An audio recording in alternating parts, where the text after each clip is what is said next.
자, 자기계발 능력 제14강 의사소통 능력 중에서 문서적 의사소통, 거기에서 첫 번째 문서 이해에 관한 지침 한번 살펴보도록 하겠습니다.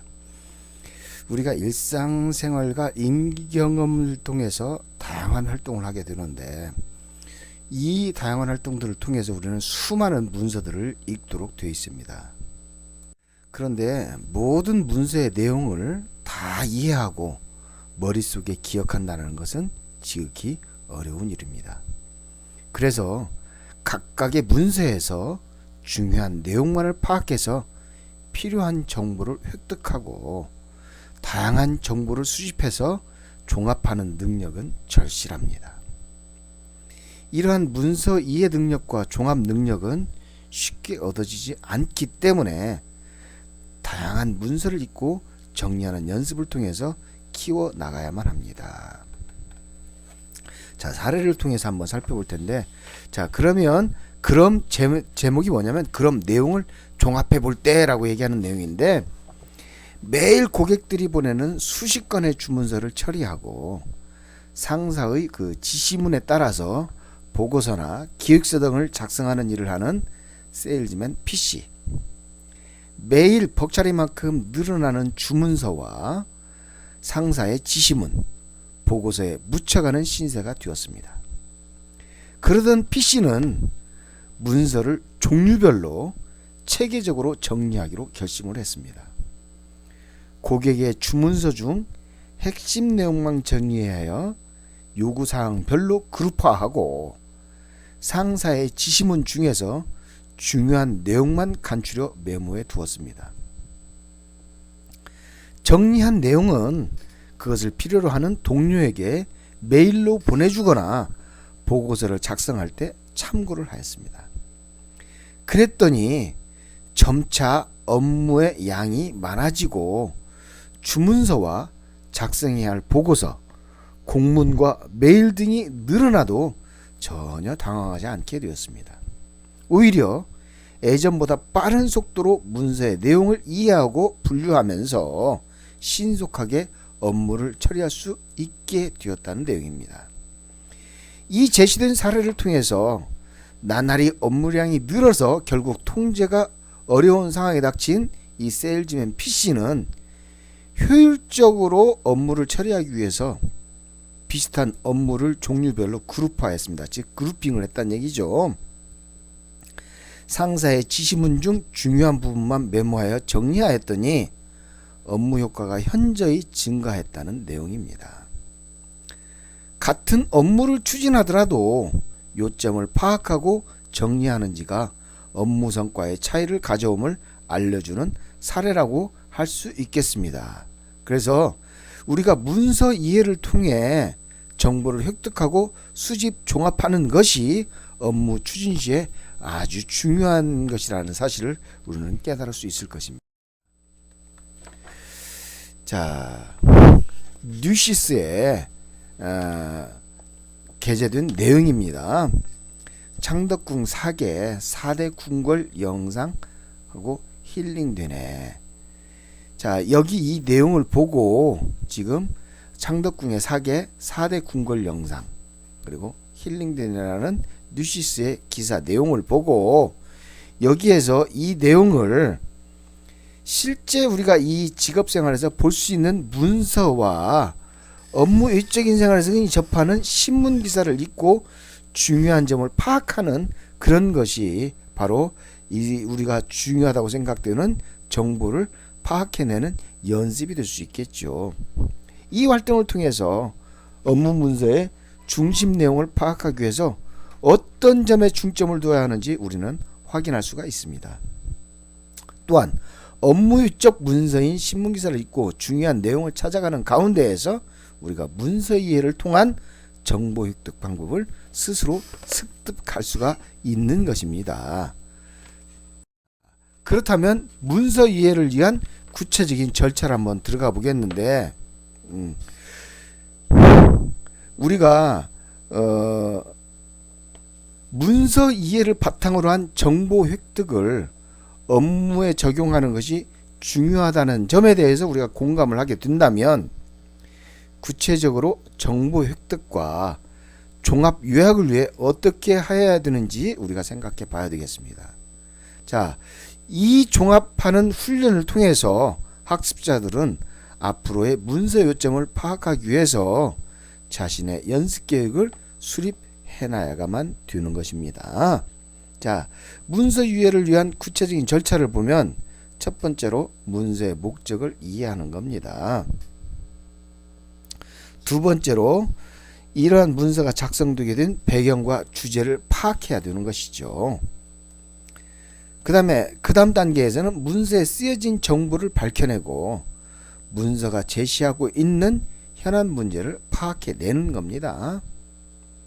그 다음 단계는 그 문서를 통해서 상대방의 욕구와 의도, 그것 및 내게 요구되는 행동에 관한 내용을 분석해 보는 것이죠. 그 다음 다섯 번째 단계에서는 문서에서 이해한 목적 달성을 위해서 취해야 할 행동을 생각하고 결정을 하는 것입니다. 여섯 번째 단계는 상대방의 의도를 도표나 그림 등으로 이렇게 메모해서 요약 정리해 보는 것이 문서를 위한 구체적인 절차에 해당한다고 볼 수 있겠습니다. 이런 6가지 단계를 거치면 문서 이해를 위해서 우리가 이런 6가지 단계를 거치게 된다는 얘기예요. 자, 그렇다면 문서 이해를 위해서 필요한 사항이 무엇인지를 한번 생각해 보겠습니다. 직업생활에서 우리가 다루는 문서의 종류와 양은 무지무지하게 다양하죠. 무지막지하게. 설사 주어진 문서를 모두 이해했다 한다 하더라도 그 내용을 전부 기억한다라는 것은 불가능합니다. 따라서 문서 이해를 위해서는 꼭 알아야 하는 중요한 내용만을 파악해서 필요한 정보를 획득하고 종합하는 능력이 필요하다라는 사실을 우리가 알 수 있습니다. 그래서 필요한 정보를 획득하고 종합하는 능력이 문서 이해를 위한 필요한 사항이 될 수 있겠죠. 그 다음 단계에서는 문서 이해 능력은 하루아침에 길러지는 능력이 결코 아니죠. 우리가 건강을 위해서 꾸준한 운동이 필요하듯이 우리가 다독 많이 읽고 다작 많이 써보는 것을 통해서 문서 이해 능력과 내용 종합 능력을 키워나가는 노력을 우리는 필요로 합니다. 이것이 바로 문서 이해를 위해서 필요한 내용이 되는 것이고, 즉 다독과 다작이 필요하다라는 얘기예요. 그 다음으로는 문서 이해 능력을 키우기 위해서는 문서에서 전달하는 정보를 나만의 방식으로 소화해서 작성할 수 있어야만 합니다.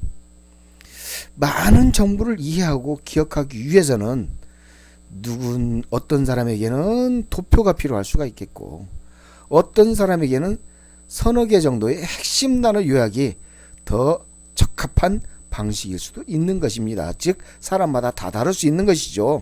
따라서 평소에 다양한 종류의 문서를 읽고 구체적인 절차에 따라서 이해하고 정리하는 습관을 들이는데, 이것을 본인에게 적합한 정리 방식을 찾아서 그 정리 방식대로 하기 위한 노력이 필요하다는 얘기예요. 자, 이런 방법을 썼더니 나한테는 아주 좋더라 라는 그런 본인에게 맞는 방식을 찾는 것이 필요합니다. 자, 그러면 북리뷰 메모의 기술에 대해서 한번 생각해 보도록 하겠습니다. 자, 메모의 기술에서는 메모의 기술 7가지를 얘기하고 있는데, 기록은 기억보다 강하다. 아주 중요한 얘기죠. 메모라는 것은 잊어버리지 않기 위해 하는 것이 아니라 기록한 후에 잊기 위해서 하는 것이다. 전혀 역설적인 얘기 같지만 굉장히 딱 적합한 얘기죠. 메모해 놓으면 우리가 그 메모한 사항은 이제 잊어버려도 되죠. 메모한 내용이 있으니까 그 메모 내용만 보면 언제든지 그 내용을 확인할 수 있으니까, 메모란 잊어버리지 않기 위해서 하는 것이 아니고 기록한 후에 잊기 위해 하는 것이다. 아주 명언이에요. 현대는 정보와 지식이 생활의 필수 에너지로 작용하는 사회죠. 그만큼 우리는 매일 수많은 정보와 지식을 입력하고 처리하면서 의사를 결정하고 그에 따라서 행동을 하게 됩니다. 기록했으면 잊어라. 안심하고 잊을 수 있는 기쁨을 만끽하면서 항상 머리를 창의적으로 쓰는 사람이 성공하는 겁니다. 그러니까 이 세상에서 성공했다라고 하는 사람들은 바로 이 메모를 통해서 안심하고 잊을 수 있는 기쁨을 만끽해서, 그렇기 때문에 세상에 기억할 일이 너무 많은데 이런 것까지 기억할 필요가 없이 메모를 해놓고 나면 그것을 잊어버려도 되는 거니까 그 나머지의 머리는 바로 창의적으로 머리를 쓸 수 있게 된다는 얘기죠. 바로 그 창의적으로 머리를 쓸 수 있는 비결이 바로 메모의 습관이다라는 얘기입니다. 자, 그렇다면 이 메모의 기술 7가지가 있는데 언제 어디서든 메모하라라고 합니다. 즉 머릿속에 떠오른 생각은 그 자리에서 바로 기록하는 것이 메모의 법칙이죠. 자, 우리가 생각은 그 자리를 떠나면, 그 순간이 지나고 나면 우리는 모두 다 잊게 돼 있어요. 그렇기 때문에 번뜩번뜩 스치는 그런 생각들을 바로바로 그 자리에서 기록하는 것이 제일 중요한데, 그것이 첫 번째 메모의 법칙인 것입니다. 언제 어디서든 메모할 수 있도록 해야 된다라는 얘기예요. 그러니까 필기 도구를 반드시 가지고 다녀야 되겠죠. 두 번째, 주위 사람들을 관찰해 보는 겁니다. 우리가 이 메모를 하기 위해서 독자적인 방법을 고안해내서 이거를 쓸 수 있는 능력이 있다면 자신만의 방법을 우리가 써서 그걸 터득하면 되겠지만, 우리가 이런 독자적인 방법을 고안할 능력이 없다라고 한다면 우선 눈에 보이는 것부터 시작하는 것이 최우선적인 것이 될 수 있겠죠. 즉 일을 아주 효율적으로 처리하는 사람, 즉 일 잘한다고 칭찬받는 사람의 방법을 보고 배우는 것입니다. 즉 벤치마킹 하라는 것이죠. 일 잘하는 사람을 벤치마킹 하는 것. 그래서 이 사람이 어떻게 메모해서 정리하고 요약하는지 그거를 살펴보는 것. 이것이 메모의 기술 두 번째입니다. 세 번째로는 기호와 암호를 활용하라 라고 되어 있는데, 메모할 때 반드시 우리가 빽빽하게 문자로만, 글자로만 써서는 하라는 법인 절대 없죠. 이 메모는 나만 보면 되는 거잖아요. 그렇죠? 그렇기 때문에 자신이 보고 무슨 내용인지 알 수 있으면 이 메모로서는 가치가 충분히 있는 것이죠. 즉 중요한 점은 내가 내 자신만의 메모의 흐름을 만들어내는 것이기 때문에 나만 알 수 있는 기호, 암호, 이것을 충분히 활용하는 것이 메모의 기술 세 번째가 되겠습니다. 네 번째, 중요사항은 한눈에 띄게 하라라는 얘기인데, 메모하는 방법에는 정답이 있을 수가 없죠. 모든 사람이 다 취향이 다르고 각각 개성이 있기 때문에. 그래서 시간이 지난 후에 다시 이 메모를 검토했을 때 중요한 부분에 대해서 우리가 이것을 한눈에 딱 들어올 수 있도록 하는 것이 가장 좋은 메모가 되겠죠. 그래서 우리가 이 메모하는 가운데 있어서 중요성에 대해서 중요도를 따져야 되겠는데, 중요하다라고 판단되는 부분이 있다라면 우리는 그것을 한눈에 띄게 하라, 즉 하이라이트 시키라는 얘기죠. 아주 그 형광펜을 이용한다든지 아니면 색깔을 이용한 그런 거든지 아니면 우리가 견출지 같은 것을 이용해서 그 부분을 독특하게 표시해내는 방법, 이건 부분이, 왜냐하면 메모, 수없이 많은 메모 중에서 내가 그것을 참 굉장히 중요하다고 생각하기 때문에 그 중요한 것은 그 상황이 닥쳤을 때 언제든지 볼 수 있어야 된다는 얘기죠.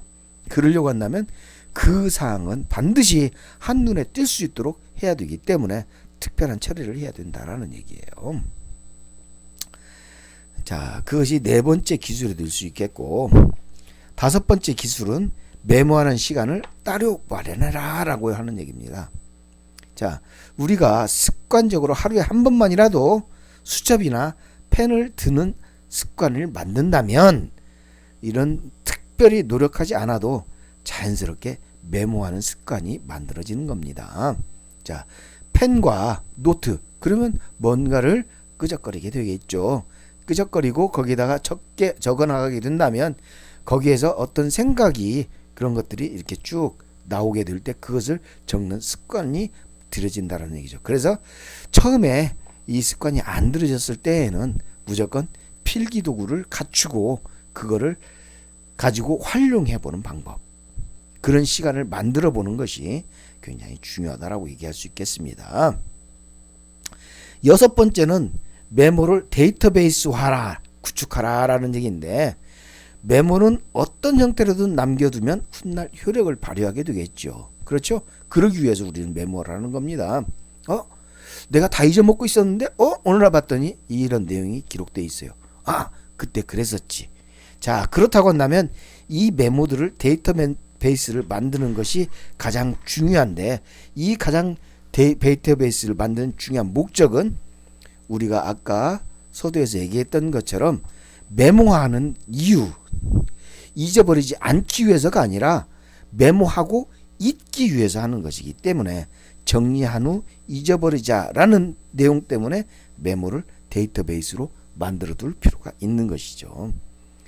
자, 그러면 마지막으로 메모의 기술 일곱 번째는, 이 메모를 했으면 이 메모는 언제든지 재활용할 수 있어야 됩니다. 즉, 내가 필요로 할 때 그 부분을 찾아서 이것 때문에 내가 메모를 했었지 라고 생각하면서 그거를 꺼내서 활용할 수 있어야만이 참다운 메모라고 할 수 있겠습니다. 자, 여기에서 우리가 메모의 7가지 기술에 대해서 우리가 살펴봤습니다.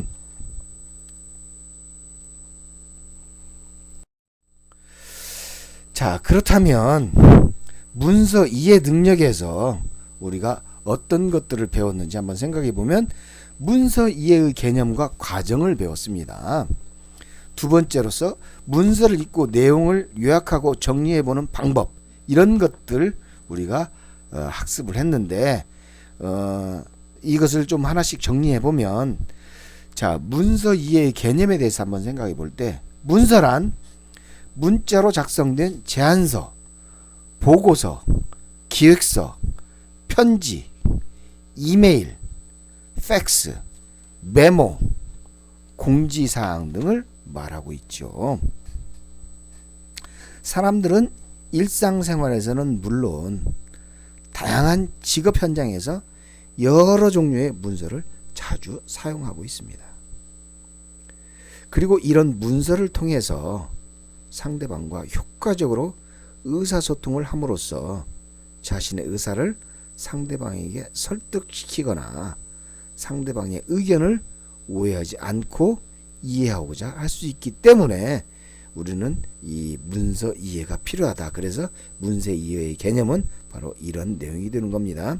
문서를 통해 상대방과 효과적으로 의사소통을 함으로써 자신의 의사를 상대방에게 설득시키거나 상대방의 의견을 오해하지 않고 바로 이해한다라는 얘기예요. 두 번째로 우리가 배웠던 내용은, 문서 이해 능력이란 직업 현장에서 자신의 업무와 관련된 인쇄물이나 기호화된 정보 등 필요한 문서를 확인해서 문서를 읽고 내용을 이해하고 요점을 파악하는 능력을 말하고 있습니다. 이게 문서 이해의 개념인데, 자신의 업무와 관련된 인쇄물이나 기호화된 정보 등 필요한 문서를 확인해서 그 문서를 읽고 그 내용을 이해하고 요점을 파악해서 정리하는 그런 능력이 바로 문서 이해 능력이라 할 수 있겠어요. 세 번째, 우리는 직업생활에서 자신에게 주어진 각종 문서를 읽고 적절히 이해해야 하며, 각종 문서나 자료에 수록된 정보를 확인해서 유용한 정보를 구분하고 비교해서 통합할 수 있어야만 됩니다. 이게 바로 문서 이해 능력이죠. 또한 문서에서 주어진 문장을 통해서 이 문서를 통해서 주어진 정보를 이해하고 우리 자신에게 필요한 내용이 무엇인지 추론할 수 있어야만 합니다.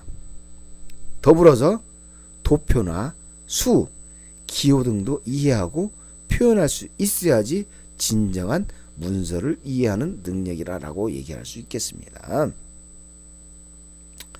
자, 그래서 우리는 우리에게 주어진 문서를 통해서 주어진 문장을 통해 정보를 이해하고 필요한 내용이 무엇인지 추론하는 능력까지가 문서 이해 능력이라는 걸 다시 한번 반복했습니다. 자, 네 번째로는 각종 문서에서 사용하는 문서의 종류는 매우 다양하죠. 이렇게 다양한 문서를 얼마나 빨리 정확하게 이해해서 업무에 적용하느냐, 또 능숙하게 처리하느냐가 업무의 성과를 좌우할 수 있다라는 점입니다. 그렇기 때문에 직업생활에서 자신에게 필요한 문서가 무엇인지 파악해서 그에 따라 요구되는 문서 이해 능력을 키우는 것이 매우 중요하다라고 얘기할 수 있겠죠. 그 다음에 마지막으로 우리가 배웠던 내용을 정리하면 일 경험을 하는 동안 우리는 주어진 문서를 빠르고 정확하게 이해하기 위해서 문서를 이해하는 구체적인 절차를 이해하고 본인에게 적합한 문서 정보 정리 방식을 찾아서 실제로 활용할 수 있도록 부단히 연습해야만 하는데, 문서 이해를 위한 구체적인 절차로서는 첫째, 문서의 목적을 이해하는 것. 그 다음 단계는 이러한 문서가 작성되게 된 배경과 주제를 파악해야만이 그 문서에 대한 정확한 이해가 될 수 있겠죠. 그 다음 단계에서는 문서에 쓰여진 정보를 밝혀내고 문서가 제시하고 있는 현안 문제를 파악해내야만 되겠습니다. 뭐에 관해 썼는지, 뭘 얘기하고자 하는지를 우리가 알아야 되겠죠. 문서를 통해서 그 다음 단계는 상대방의 욕구와 의도 및 내게 요구되는 행동에 관한 내용을 분석해 보는 겁니다. 이 분석을 통해서 우리가 그 문서의 내용이 정확히 이해됐는지, 그리고 그것을 나중에 피드백할 수 있는 내용이 될 수 있는 거죠. 그 다음 단계는 문서에서 이해한 목적 달성을 위해서 자신이 취해야 할 행동을 생각하고 결정하는 단계입니다. 정확한 이해가 이루어졌을 때만이 이게 가능할 수 있겠죠. 그 다음에 마지막 단계로는 상대방의 의도를 정리를 해야 되는데 도표 또는 그림 등으로 메모해서 요약 정리하는 것, 이것이 구체적인 절차, 필요한 사항이라고 얘기할 수 있습니다. 자, 그러면 이제 의사소통 능력의 하위 능력으로서 첫 번째 문서 이해 능력을 배웠다고 한다면, 그 다음 단계는 문서 작성 능력을 한번 보도록 하겠습니다. 자, 여기에서는 문서 작성의 중요성과 문서 작성에 대한 지침, 그리고 효과적인 문서 작성에 대해서 우리가 배워볼 건데, 사례를 살펴보면 문서는 일경험과 관련해서 사람들의 의사소통의 수단이 될 뿐만 아니라 자신의 업무 능력을 평가받게 되는 잣대가 될 수도 있습니다. 이처럼 일경험에서 문서 작성 능력은 상당히 중요한데, 아무리 성실하게 업무를 수행하더라도 상황과 목적에 맞게 문서를 작성하지 못하면 자신의 능력을 제대로 평가받을 수가 없습니다. 자, 사례를 보면 지금 낙서를 가져온 겁니까? 라고 얘기를 하고 있어요. WC는 어려운 취업난을 뚫고 A사에 입사하게 되었습니다. 기대에 부푼 만큼 직업생활은 정말 즐거웠죠. 입사하고 처음으로 회의에 들어간 WC는 회의 시간 동안 앞으로의 업무 방향과 중요사항 등 많은 사항들을 듣고 자신에게 필요한 업무가 무엇인지 느끼게 되었으며 그때마다 간단한 메모를 해두었습니다. 회의가 끝나고 난 얼마 후에 팀장이 이 WC를 불러서 회의록을 가져오라고 지시를 했습니다. 어떻게 해야 될지 모르는 데다가 평소 글쓰기에 자신이 없던 WC는 고민 끝에 회의 때 기록해둔 메모를 새롭게 구성해서 팀장에게 보여주었습니다. 회의록을 기대했던 팀장은 WC의 메모를 보고는 한숨을 쉬며 WC에게 이렇게 얘기했습니다. 회의에서 다룬 중요한 내용은 모두 다 있긴 하지만 지금 낙서를 가져온 겁니까? 회의록을 다시 작성해 오세요. 자, 뭔 얘기일까요? 회의에 참석해서 내용을 이해했다 하더라도 상사의 지시를 받고 회의록을 잘 작성하지 못해서 발생한 곤란한 상황입니다. 회의의 내용을 문서로 옮겨 작성하는 방법을 정확히 알아야 함을 우리는 이 글을 통해서 알 수가 있는 것이죠. 자, 그렇다고 한다면 문서 작성 능력의 중요성에 대해서 이어서 다음 시간에 계속해 나가도록 하겠습니다. 자, 14강은 여기서 마치고 마지막 15강에서 문서 작성에 대해서 더 해보도록 하겠습니다.